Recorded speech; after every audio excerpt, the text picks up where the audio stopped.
দুনিয়াতে যে কত ধরনের মানুষ হয় এই প্রফেশনে না আসলে আমি জানতেই পারতাম না।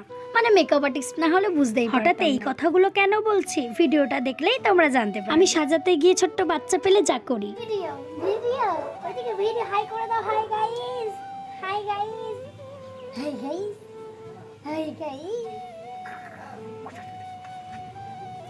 তো আজ আমার বুকিং ছিল না কোনো ব্রাইড নয়, আজ হচ্ছে এই পুচকুটার অন্নপ্রাশন। তাই ওর মা আর দিদি সাজবে। মানে আমি গিয়ে তো কোনো কাজ পাচ্ছিলাম না, কেননা পুচকুটার মাও বিজি ছিল। আমি অনেকটা সকালেই চলে গেছিলাম, কেননা আমাকে সকাল সকালই যেতে বলেছিল 10টার মধ্যে আমাকে রেডি। যেহেতু বাড়িতে কোনো অনুষ্ঠান থাকলে সবাই ব্যস্ত থাকে, সেরকম এই পুচকুটার মাও খুবই ব্যস্ত। আমাকে তো ফালতু ফালতু গিয়ে বসেই থাকতে হচ্ছিল, তাই ভাবলাম পুচকুটা যখন পেয়েছে একটু আদরই করে নিই। তো ওর সাথেই আর কি ঘুরে বেড়াচ্ছিলাম, কেননা ও খুব কান্না করে। কোথাও দাঁড়ালে তো থাকবেই না, মানে অনেক অনেক বাচ্চারা হয় না যে কোথাও দাঁড়িয়ে থাকলে থাকবে না, ঘুরতে হবে। তাই আমিও পুচকুটাকে নিয়ে ঘুরে বেড়াচ্ছিলাম।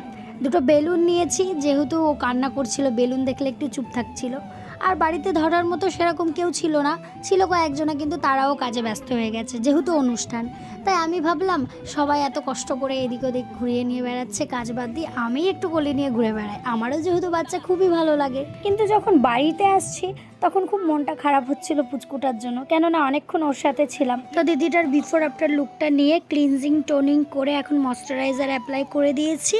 আর এদিকে আমি হেয়ারটা আগেই কমপ্লিট করে রেখেছিলাম, কেননা অনেক দেরি হয়ে গেছে। কোথায় 8টায় বসবে বলেছে, সেখানে বসেছে 10:30, 10টা 10:30 নাগাদ বসেছে। যাই হোক, এইবার আমি মোটামুটি ফাউন্ডেশন অ্যাপ্লাই করে, কনসিলার অ্যাপ্লাই করে, হাইলাইট পোর্শনে এখন আমি পাউডার সেট করে দিয়েছি। আমি ভিডিও ক্লিপগুলো ঠিক করে নিতে পারিনি। যাই হোক, এরপরে আমি ওই দিকে রেডি করে দিয়েছিলাম মোটামুটি, আমি ভিডিও ক্লিপ নিতে পারিনি, মানে ওই দিদিটার। এখন আমি হচ্ছে এনাকে রেডি করছি, এটা হচ্ছে ওই পুচকুটার মা। তো ভিডিওর ফার্স্টেই যেটা বললাম যে এই প্রফেশনে না আসলে জানতেই পারতাম না যে দুনিয়াতে কত ধরনের মানুষ। তো আমি অনেক জায়গায় কাজ করেছি, মানুষের ব্যবহারও দেখেছি, কারোর খারাপ হয় কারোর ভালো হয়। 100%-এর মধ্যে 90%ই আমার মনে হয়েছে ভালো হয়। এরকমও দেখেছি যে মেকআপ আর্টিস্টদের মানুষ বলেই ভাবে না, ওরা একটা রোবট। তো আমার সাথে এক জায়গায় হয়েছিল যে ব্রাইড নিজের থেকে দেরি করে এসছে, তার উপর বলে কিনা যে 1-1.5 ঘন্টার মধ্যে রেডি করে দিতে হবে, সাথে আবার অ্যাডভান্স হেয়ার স্টাইলও করে দিতে হবে। এটা কি কখনো সম্ভব? তো 1 ঘন্টা যেতে না যেতেই দরজায় ঠক ঠক ঠক আওয়াজ করে, আর কি বাইরের লোক যে এমন কি সাজাচ্ছে যে এতক্ষণ টাইম লাগছে, আমরা হলে তো 1/2 ঘন্টা 1 ঘন্টাতেই সাজিয়ে দিই। যেমন খারাপ মানুষও দেখেছে এই প্রফেশনে এসে, সেরকম ভালো মানুষের সাথেও পরিচয় হয়েছে। তো এর ভালো মানুষগুলোর মধ্যে এই দিদিটা, হয়তো দিদিটা লেট করে বসেছে ঠিকই, কিন্তু আমাকে অনেকটা টাইম দিয়েছে লোকজন আসার পরেও। কেননা আমার ফল্ট না, এটা দিদিটারই ফল্ট, কেননা আমি তো সকাল সকালই চলে গেছিলাম, দিদিটা একটু বসতে লেট করেছিল। যদিও বা দিদিটার দোষ না, কেননা বাড়িতে কাজ থাকতেই পারে, অনুষ্ঠান পার্টি মেকআপ হোক বা ব্রাইডাল মেকআপ হোক না কেন, আমি চেষ্টা করি যত্ন নিয়ে নিখুঁত করে সাজানো। এটা শুধুমাত্র আমি একা নয়, সব মেকআপ আর্টিস্টরাই চেষ্টা করে যে নিজের মধ্যে যেটুকু আছে, এই মেকআপ সম্বন্ধে আমরা যেটুকু শিখেছি সবটুকু দিয়ে যত্ন করে ক্লায়েন্টকে সাজানো। তো নিজেদের ব্যাপারে তো অনেক কথাই বললাম, মানে মেকআপ আর্টিস্ট বা আমার নিজের ব্যাপারে। তো এখানে দেখছো আমি ক্লায়েন্টকে এখন লিপস্টিক পরাচ্ছি, আর এই ক্লায়েন্টের ব্যাপারে তো কিছু বলার ভাষাই নেই আমার কাছে। মানে যদি আমি ভালো মানুষ দেখে থাকি এই প্রফেশনে এসে, তার মধ্যে এই মানুষটা একজন যে এত ভালো। এনার সাথে আমার পরিচয় হয় একটা ক্লায়েন্টের থেকে। তো এই দিদির তার মেকআপটা পছন্দ হয় আর আমাকে বুক করে, এই নিয়ে 2 বার আমার কাছ থেকে মেকওভার নিচ্ছে। তো আজকে এই দিদি, এমনকি সেই ব্রাইডটাও আজকে সাজছে, যে যাকে তোমরা ভিডিওর ফার্স্টেই দেখতে পেলে, সেই হচ্ছে সেই ব্রাইড। তার ব্যবহারও অমায়িক ভালো, কোনো ভাষা নেই তাদের ব্যাপারে বলার। আমার তাদেরকে দেখে তো মনেই হয় না যে তারা অচেনা বা তারা আমার ক্লায়েন্ট, এমনকি নিজের দিদি মনে হয়, এতটাই ভালো ব্যবহার। তো তোমরা দেখতেই পারবে যে এই লুকটা দিদিদের কতটা পছন্দ হয়েছে না হয়েছে, কি পছন্দ হয়নি, পুরোটাই জানতে পারবে ভিডিওর লাস্টের দিকে।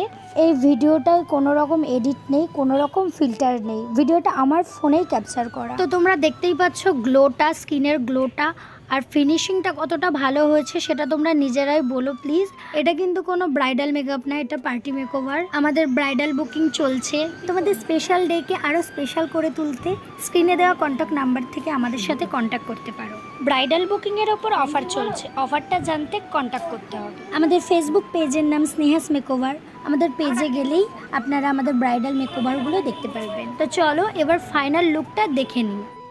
তো এটা হচ্ছে ফাইনাল লুক। মেকওভারের স্টেপ বাই স্টেপ সমস্তটা আমি তোমাদের সাথে শেয়ার করতে পারি, কেননা খুব তাড়াহুড়োর মধ্যে আমায় রেডি করতে হয়েছে। তো চলো এবার দিদির কাছ থেকে জেনে নিই যে দিদির এই ফাইনাল লুকটা কেমন লাগলো, কতটা পছন্দ হলো। বলো তোমার কেমন লাগলো আজকে? ভীষণ ভালো লেগেছে তোমার কাছে সেজে। যারা যারা বুক করতে চায় তোমাকে বুক করে নেবে, কিছু বলার নেই। Thank you. এই দিদির কাছ থেকে জেনে নিলাম যে দিদির কতটা পছন্দ হয়েছে লুকটা। চলো এবার এই দিদিটার কাছ থেকে জেনে নিই। দিদি তোমার কেমন লাগলো আজকে সেজে? খুব ভালো লেগেছে। আমি যেই কাছ থেকে সেরেছিলাম আমার তো তখন খুবই ভালো লেগেছিল। আবার সেকেন্ড বার কাছ থেকে সাজলাম, খুব খুব ভালো লাগলো। তোমরা যারা যারা মেকআপ করতে চাও প্লিজ তাড়াতাড়ি ঝটপট স্ন্যাপে বুক করো। খুব সুন্দর থ্যাংক ইউ। একটু ঘুরে যাও, ওই পাশটা পুরো ঘুরে যাও। একটা মেসির মধ্যে মাঝখানে সিথি করতে চেয়েছিল, একটা বান করেছি। চোখটা বন্ধ করো। তো এই দুটো লুকই আমি ক্লায়েন্টের পছন্দ মতো করবার চেষ্টা করেছি। তো ক্লায়েন্টের তো খুব পছন্দ হয়েছে। তোমরা অবশ্যই জানিও যে লুকগুলো কেমন লাগলো তোমাদের।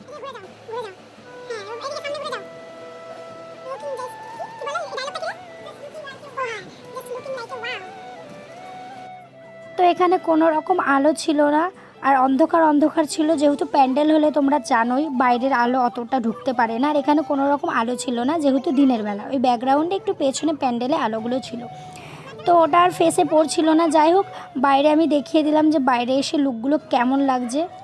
তো চলো তোমাদের সাথে আজকে মেকওভারের কয়েকটা ফটো শেয়ার করে নিই। তোমরা অবশ্যই কমেন্টে জানিও মেকওভারটা কেমন লাগলো। আর ভিডিওটা যদি ভালো লাগে অবশ্যই লাইক কমেন্ট করে দিও আর পাশে থেকো। এতক্ষণ ভিডিওটা দেখার জন্য অনেক অনেক ধন্যবাদ তোমাদের।